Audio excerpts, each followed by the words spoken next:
ભાવનગર પોલીસની અસામાજિક તત્વોના ઘરો પર બુલડોઝરની કાર્યવાહી। શહેરના જુદા જુદા વિસ્તારોમાં મહાનગરપાલિકાની ટીમને સાથે રાખી પોલીસ દ્વારા ડિમોલિશન હાથ ધરાયું। શહેરના સરદારનગર, સુભાષનગર, કરચલિયાપરા, રૂવાપરી રોડ સહિતના વિસ્તારોમાં મેગા ડિમોલિશન ડ્રાઈવ હાથ ધરવામાં આવી। 5 આરોપીના ગેરકાયદેસર રહેણાંક મકાનો પર બુલડોઝર ફેરવવામાં આવ્યું। 150થી વધુ પોલીસ જવાન અને 4 જેસીબી સાથે ડિમોલિશન કામગીરી હાથ ધરવામાં આવી હતી। ત્યારે તંત્રની કામગીરીથી અસામાજિક તત્વોમાં ફફડાટ જોવા મળી રહ્યો છે।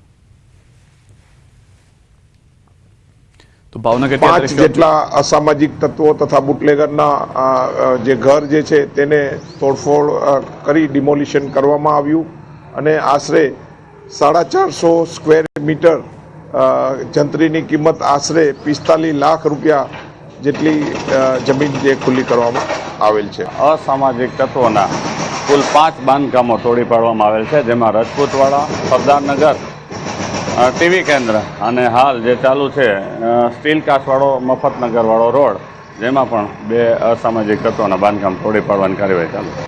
તો આકાશી નજારો આપ જોઈ રહ્યા છો, જે રીતના બુલડોઝરની કાર્યવાહી ચાલી રહી છે। આ પહેલા અમદાવાદમાં પણ આવા દ્રશ્યો જોવા મળ્યા હતા। ભાવનગર પોલીસની બુલડોઝર એક્શનને લઈને વધુ માહિતી ન્યૂઝ 18 સંવાદદાતા નીતિન પાસેથી મેળવીશું। જી નીતિન, શું વધુ જાણકારી છે સમગ્ર એક્શનને લઈને? ચોક્કસ વાત કરીએ તો ખાસ કરીને આજે 31 છે, તે 31 લઈ અને પોલીસ દ્વારા જે દ્રોહી અને શારીરિક સંબંધિત ગુનાઓની જે અંગેની જે કડક કાર્યવાહી છે તે હાથ ધરી છે। શહેરના જુદા જુદા વિસ્તારોમાં મહાનગરપાલિકાની ટીમ સાથે પોલીસ રાખીને પોલીસ દ્વારા જે છે તે ડેમોલેશન કરવામાં છે। જેમાં ખાસ કરીને વાત કરીએ તો દારૂ વેચાણ કરતા શખ્સોના મકાન પર મહાનગરપાલિકા દ્વારા ડિમોલેશન કરીને મકાનો છે જે ગેરકાયદેસર તોડી પાડવામાં આવ્યા છે। ખાસ કરીને વાત કરીએ તો જે અસામાજિક તત્વોના જે ગેરકાયદેસર દબાણો છે તે ડિમોલેશન ડ્રાઈવ રાખી અને તે ડિમોલેશન છે તે આજે મેગા ડિમોલેશન શહેરના વિવિધ વિસ્તારોમાં છે તે હાથ ધરવામાં આવ્યું છે। જેની વાત કરીએ તો શહેરના સરદારનગર, સુભાષનગર, કરચલિયાપરા, રૂવાપરી સહિતના જે વિસ્તારો છે તેમાં મેગા ડિમોલેશનની ડ્રાઈવ છે તે હાથ ધરાઈ છે। ત્યારે ચોક્કસ કહી શકાય કે જે આવા સામાજિક તત્વો છે તેનું ઉદાહરણ પાડવા માટે પોલીસ છે તે હરકતમાં આવી છે અને પોલીસે ભાવનગર શહેરમાં 5 આરોપીના ગેરકાયદેસર જે વિવિધ વિસ્તારોના જે મકાન હતા તે તોડી પાડ્યા છે। આભાર સમગ્ર માહિતી બદલ નીતિન। તો હાલમાં અનેક એવા મકાનો છે જેના પર બુલડોઝર કાર્યવાહી કરવામાં આવી છે। જે લોકોને નોટિસ આપવામાં આવી હતી તેઓને પહેલા જ જણાવવા છતાં તેઓ મકાન ખાલી નથી કર્યા। આ તરફ મોરબીમાં પણ દબાણ સામે મનપાની કાર્યવાહી। 50 રોડ પર દબાણ હટાવવાની કાર્યવાહી। 1 વીક 1 રોડ દબાણ હટાવ ઝુંબેશ અંતર્ગત મોરબી મનપાની કાર્યવાહી। શોપિંગ સેન્ટરનો ગેરકાયદેસર ભાગ સહિતના અલગ અલગ ગેરકાયદે બાંધકામો તોડી પાડવાની કામગીરી શરૂ કરાઈ। રોડની સાઈડમાં સરકારી જગ્યામાં ખડકાયેલા બાંધકામ પર બુલડોઝર ફેરવી દેવામાં આવ્યું છે।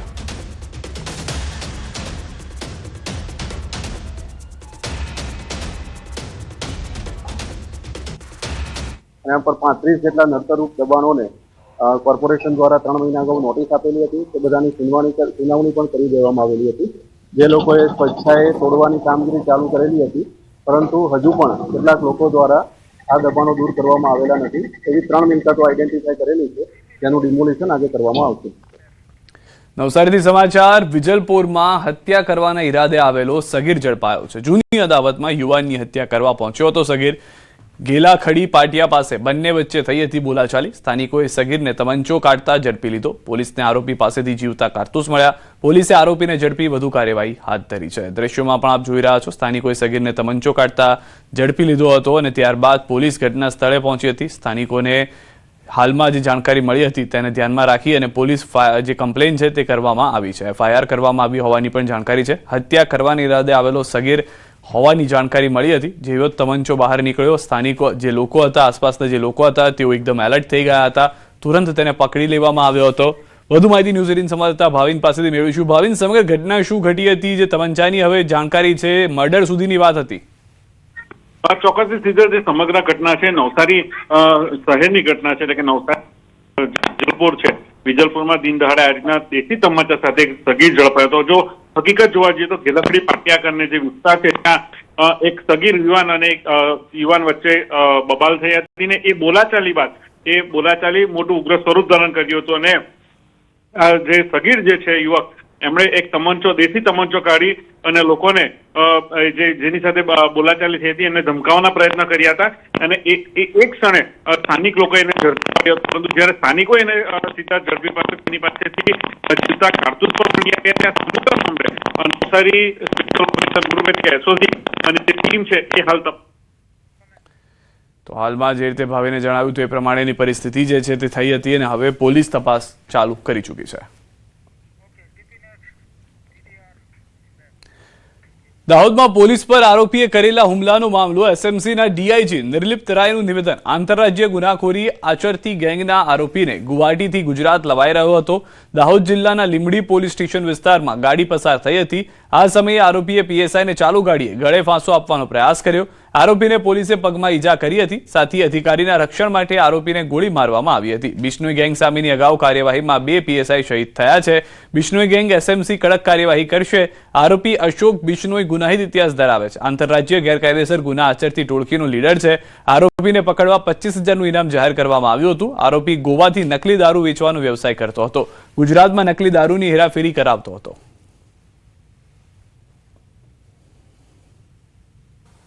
જ્યારે આ ગાડી જે છે લીંબડીમાં પોલીસ સ્ટેશન હદ વિસ્તારમાંથી પસાર થઈ ત્યારે આરોપીએ જે ડ્રાઈવરની સીટ બેલ્ટ પકડીને જે પીએસઆઈ રવિયા જે છે આ ગાડીને ડ્રાઈવ કરતા હતા એને ગળા ફાંસો આપવાની કોશિશ કરી અને જેથી બાજુ સાઈડમાં બેસેલા જે છે આરજી ખાટ પીઆઈએ એને આરોપીને રોકવાના પ્રયત્ન કર્યા અને બૂમો અને એને પટ્ટા છોડવાની કે સીટ બેલ્ટ છોડવાની સૂચન આપી ત્યારે આરોપીએ કોઓપરેટ નથી કર્યા, જેથી કરીને પીઆઈ ખાટે પોતાની સર્વિસ રિવોલ્વરથી આરોપીના પગમાં એક ફાયરિંગ કરી. મહેસાણા જિલ્લા પુરવઠા વિભાગ દ્વારા રાષ્ટ્રીય ખાદ્ય સુરક્ષા કાયદા હેઠળ સસ્તું અનાજ મેળવતા લાભાર્થીઓની સઘન તપાસ હાથ ધરવામાં આવી હતી. તપાસમાં ચોંકાવનારી વિગતો સામે આવી છે. જિલ્લામાં 16,357 લોકો એવા હતા કે જેઓ વાર્ષિક લાખો રૂપિયાની આવક ધરાવે છે અને ઇન્કમ ટેક્સ ભરે છે. આ ઉપરાંત 308 લોકો એવા હતા જેમનું જીએસટી ટર્નઓવર 25 લાખથી વધુ હતું. એટલું જ નહીં, વિવિધ પેઢીઓમાં ડિરેક્ટર પદ ધરાવતા 1071 લોકો અને પીએમ કિસાન યોજના મુજબ 5 એકરથી વધુ જમીન ધરાવતા 1.5 લાખથી વધુ જમીનદારો પણ મફત અથવા સસ્તું અનાજ લેતા હોવાનું સામે આવ્યું છે. અંદાજિત 2,33,000 આપણે વેરિફિકેશન કરેલું છે. સમગ્ર મહેસાણા જિલ્લામાં 100% વેરિફિકેશન પૂર્ણ થયેલું છે. દરેક મામલતદાર શ્રી તરફથી ડ્યુઅલ વેરિફિકેશન કરી એમને આરસીએમએ સોફ્ટવેર ઉપર ઇફેક્ટ આપવામાં આવેલી છે. વીજ વેડફાટ અટકાવવા સરકારનો મહત્વનો નિર્ણય. સરકારી કચેરીઓમાં હ્યુમન સેન્સર લાઇટ્સ લગાવાશે. સચિવાલય સહિત સરકારી ભવનોમાં લાઇટ્સ લગાવાશે.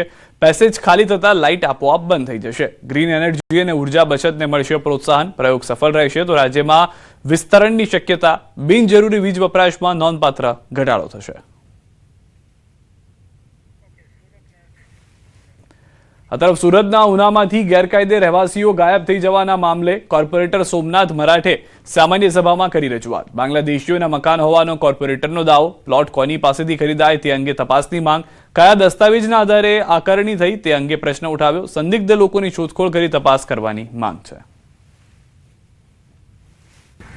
જે આકારની વિભાગ છે, આકારની વિભાગના દફતરે કયા દસ્તાવેજના આધારે એ નોંધાવ્યા છે અને આકારની અધિકારી પોલીસ સંયુક્ત રીતે અગર ત્યાં સ્થાનિક પોલીસ સંયુક્ત રીતે અગર ત્યાં જઈને તપાસ કરે ભાઈ એને ટાળા કેમ છે. અગર હિન્દુસ્તાની નાગરિકના એ મકાન છે તો એને ટાળો કેમ મારવો પડે છે.